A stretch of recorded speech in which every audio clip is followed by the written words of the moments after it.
Hey guys, what's up? It's Mike Chen. We've been talking a lot about the end of the world here on Beyond Science, and I know it's kind of depressing, but let's continue that discussion. This story about a mysterious planet that some say is supposed to obliterate Earth in October has been a hot topic in basically all the media outlets. Apparently, this all started from a book written by David Mead, who in his bio is said to be a research scientist, and the book is called Planet X, the 2017 Arrival. And it claims that a dark star smaller than our sun, which hosts 7 orbiting bodies, some smaller than our moon and a couple of them larger than our Earth, is currently racing towards our solar system. And one of those 7 orbiting bodies is supposed to be Nibiru, or what is commonly known as Planet X. And Mead says it will collide with Earth in October of 2017, effectively ending the human race. Now, if the name Nibiru sounds familiar, it's because it was supposed to have collided with Earth back in 2012, and it was also in the Star Trek movie Into Darkness. According to Mead, the evidence to support this is overwhelming. He says there are 40 volcanoes erupting at the same time on Earth right now. Earthquakes have dramatically increased both in number and intensity. The elite are frantically building underground safety bunkers, and the public is being kept in the dark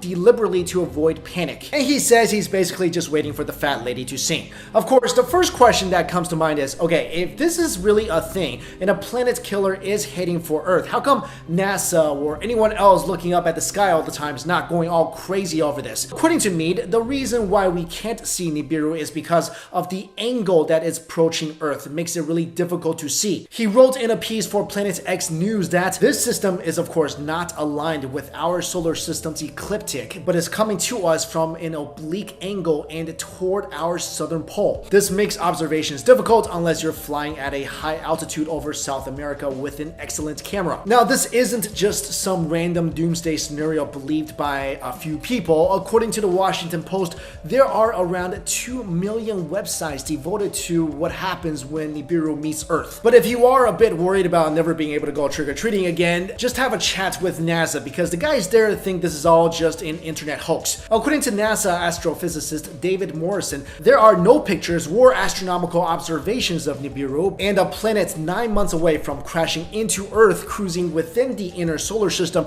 would be visible to the naked eye. So basically, no one could hide Nibiru if it actually existed and is heading towards us. And although most scientists do believe that Planet X indeed does exist, even though no one has ever seen it, they say that it will never even come remotely close to Earth. And if a planet of that magnitude does get reasonably near us, our moon will be stripped away completely due to its gravitational pull. Like I mentioned in the previous video, I do believe that there is a huge possibility that eventually a huge asteroid or something could slam into our planet, and maybe that's it for us. But I just can't buy this story that it's gonna be this October and it's gonna be Nibiru. I mean, I don't have a super telescope hidden in my house or anything, so I'm not saying this because I've looked and I don't see any rogue star hitting our way. But there are some stories that you read and it's just a bit too conspiracy theory-ish with really not much substance. I mean, I absolutely do believe that there are those who can prophesize the future, but this sounds a little too L. Ron Hubbard to me. Of course, that's just my opinion. Feel free to disagree, and I'll definitely upload a huge apology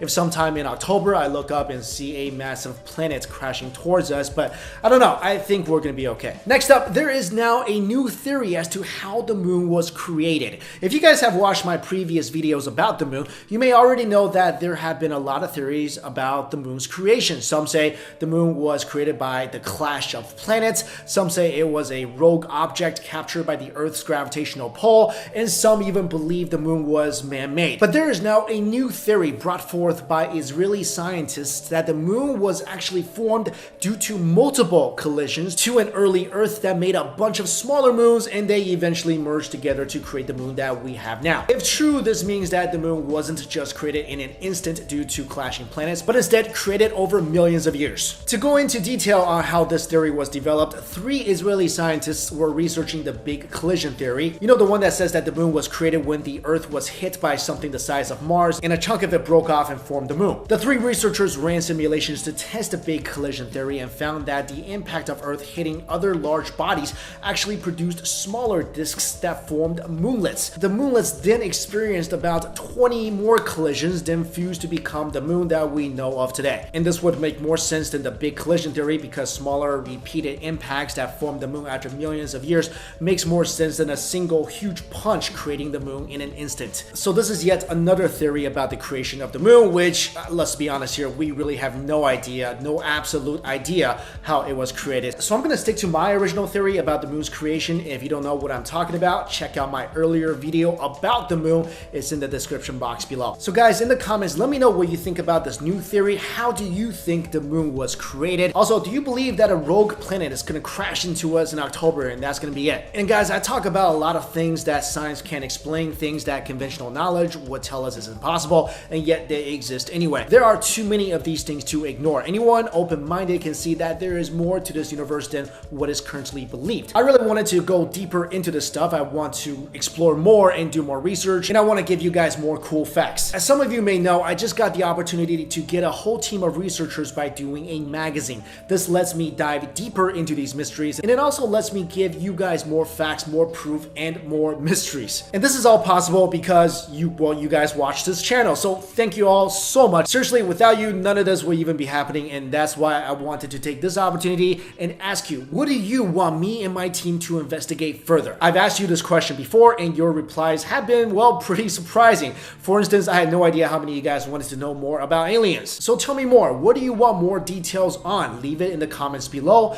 And also, I want to take this opportunity to again say thank you guys so much. The support that we have gotten over at Thunderclap has been absolutely inspiring. We now have almost 1 million social reach on launch day, and I am just totally humbled by you guys and your belief in this mission. And if you still want to be part of this campaign, the links are in the description box below. Thank you all so much for watching this video. See you later.